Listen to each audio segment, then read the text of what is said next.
Hello friends, मैं कविता। आज मैं आप लोगों को मैथ्स का बिल्कुल बेसिक बताऊंगी, जिससे आपको आगे मैथ्स में होने वाली जो भी परेशानी है वो नहीं होगी और आप मैथ्स को बिल्कुल बेसिक से समझेंगे और आपको आगे सवालों में बहुत ही मज़ा आएगा। तो चलिए आज हम बात करते हैं काउंटिंग्स की स्टार्टिंग कैसे हुई होगी और कैसे नंबर्स का इतना बड़ा विस्तार हुआ। तो चलिए आज हम बात करते हैं इसी टॉपिक पर। तो सबसे पहले आप हमारे चैनल को लाइक और सब्सक्राइब कर दीजिए ताकि हमारे नेक्स्ट वीडियो आप तक जल्दी से पहुंच जाएं और आप हमारे चैनल के माध्यम से पढ़ सकें। तो चलिए फिर शुरू करते हैं काउंटिंग्स के बारे में। तो सबसे पहले हम आपको बता दें कि पहले आदि मानव जो हुआ करते थे उनके पास रहने के लिए भी जगह नहीं थी और पहनने के लिए कपड़े नहीं थे। खाना पकाने के लिए आग का भी आविष्कार नहीं हुआ था। धीरे धीरे उन लोगों ने अपने बौद्धिक विकास के जरिए उन्नति की और वो विकसित किए। आग को जाने, पहिए का आविष्कार हुआ। धीरे धीरे उन्होंने घरों को बनाना, गुफाओं से घरों में रहना शुरू किया और उन्होंने पशुपालन शुरू किया, पशुओं को पालना स्टार्ट किया। तो यहीं से बात आई गिनने की, क्योंकि क्या होता था कि जब उनके पास जो पशु होते थे, जो जिनको उन्होंने पालतू बनाया, वो उनको अपने घरों में रखते थे और क्या होता था कि चरने के लिए जंगलों में छोड़ दिया करते थे। तो उस समय ये हुआ करता था कि जानवर, क्या गिनती तो थी नहीं कि कैसे गिने, है ना। तो क्या होता था कि जानवर जाते थे उनके चारागाह से चरने के लिए दिन में, और शाम गोधूली बेला में वो घर आ जाते थे अपने चारागाह में। तो ऐसे में क्या होता था कि कभी कभी जानवर जाते बहुत ज़्यादा थे और आते बहुत कम थे। ठीक, जाते बहुत ज़्यादा अमाउंट में थे और आते बहुत थोड़े अमाउंट में थे। तो क्या हुआ कि उन्होंने सोचा कि ये क्या हो रहा है। उनका बौद्धिक विकास तो था ही, वो बौद्धिक रूप से डेवलप थे, है ना। तो बौद्धिक शक्ति थी उनके अंदर, बट उन्होंने गिनती का विकास नहीं किया था। तो वो देखा करते थे, अंदाज़ा लगाया करते थे, अनुमान लगाते थे कि आज तो गए बड़े ज़्यादा जानवर थे और आए बड़े कम जानवर, इसका कुछ ना कुछ तो सॉल्यूशन करना ही पड़ेगा। तो उन्होंने क्या किया कि एक संकेत बनाए जिसके माध्यम से उन्होंने क्या किया, अपने जानवरों को गिना, समझा कि कितने थे और कितने हैं। ठीक, तो सबसे पहले क्या हुआ कि जब उनकी चारागाह से एक जानवर गया तो उन्होंने क्या किया, एक कंकड़ ढेले, पत्थर, लकड़ी के टुकड़े इकट्ठे किए और जैसे ही एक जानवर उनके चारागाह से गया उन्होंने क्या किया, एक पत्थर को साइड में रखा। दूसरा गया, उन्होंने दूसरा साइड में रखा। तीसरा गया, तीसरा पत्थर साइड में रखा। ठीक इसी तरह से जितने जानवर गए उन्होंने उतने पत्थर कलेक्ट कर लिए। फिर क्या हुआ, जब शाम में चारागाह में जानवर वापस आए तो उन्होंने क्या किया, उन्होंने तो पत्थर कलेक्शन किया ही था, करके रखा था। तो जब जानवर चारागाह में एक जानवर घुसा तो उन्होंने उसके लिए एक पत्थर, वही जो कलेक्शन था पत्थर का, उसमें से एक पत्थर उठा के साइड में रख दिया। दूसरा गया तो दूसरा साइड में रख दिया। इसी तरीके से क्या हुआ कि एक समय ऐसा आया कि उनके पास पत्थर ढेर सारे बचे रह गए और जानवर जाना बंद कर दिए। इससे उनको समझ में आया कि आप जितने जानवर गए थे उतने जानवर वापस चारागाह में नहीं आए हैं। और कभी क्या हुआ करता था कि उनके पास पत्थर खत्म हो जाते थे लेकिन जानवर चले जा रहे हैं। इसका मतलब क्या है, आज गए कम थे लेकिन आए क्या है, ज़्यादा है, मीन्स दूसरों के भी आ गए हैं।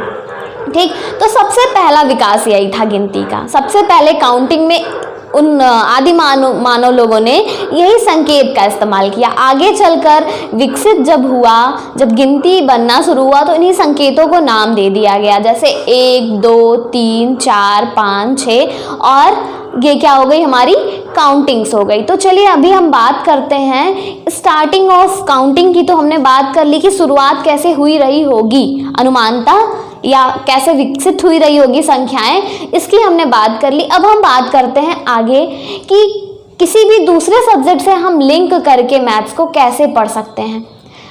कुछ बच्चों को बहुत ही टफ लगती है मैथ्स और कुछ को बिल्कुल बहुत इजी लगती है। तो जो डिफरेंसेस हैं इजी और टफ के, वो डिफरेंसेस क्यों हैं? क्योंकि इंटरेस्ट नहीं है उनका। इंटरेस्ट क्यों नहीं है?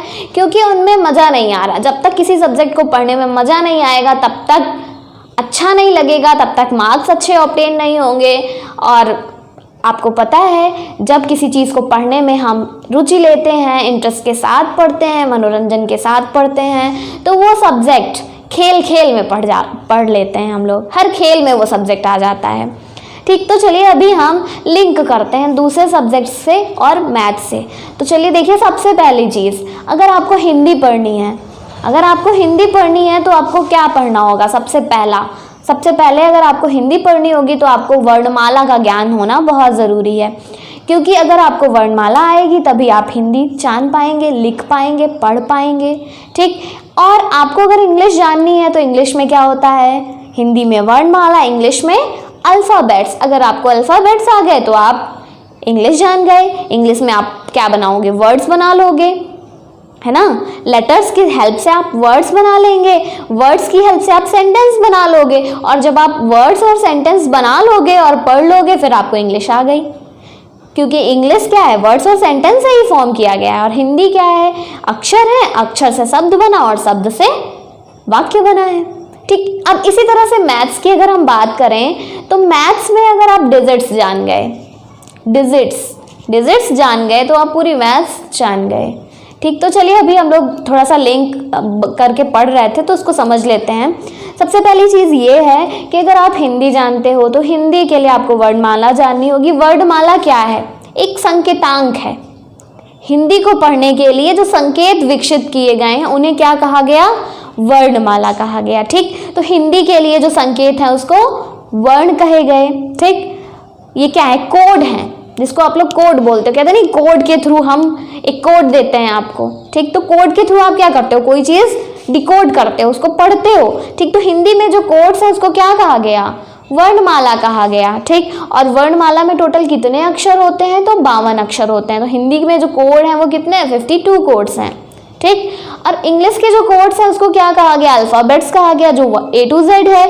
A to Z में वोवेल्स भी हैं और कॉन्सोनेंट भी हैं, तो ये सारे कोड के अंदर ही आ गए। ठीक, तो 2 टाइप्स ऑफ कोड हो जाएंगे, इधर वोवेल्स और कॉन्सोनेंट, फिर कोड में फिर अलग अलग हो जाएगा। ठीक, तो चलिए सबसे पहली चीज़ अल्फ़ाबेट्स। अल्फ़ाबेट भी क्या है? एक तरह का कोड है, और इंग्लिश कोड कितने हैं? 26। अब हम मैथ्स की बात करते हैं तो मैथ्स का भी कोड है। मैथ्स के लिए भी एक कोड, संकेत यूज़ किए गए हैं। तो मैथ्स का जो संकेत होता है, कोड होता है, वो होता है, उसको बोलते हैं डिजिट्स। उसको क्या बोलते हैं? डिजिट्स बोलते हैं। मैथ्स का जो कोड होता है उसको डिजिट्स बोलते हैं। और हमारे जो number system, Indian number system है, इसमें 0 to 9 क्या है? डिजिट्स हैं। और ये डिजिट्स क्या है? मैथमेटिक्स के बेसिक हैं, बिल्कुल बेसिक। इसको क्या बोलेंगे? ना, डिजिट्स बोलेंगे। और ये क्या है? As a code.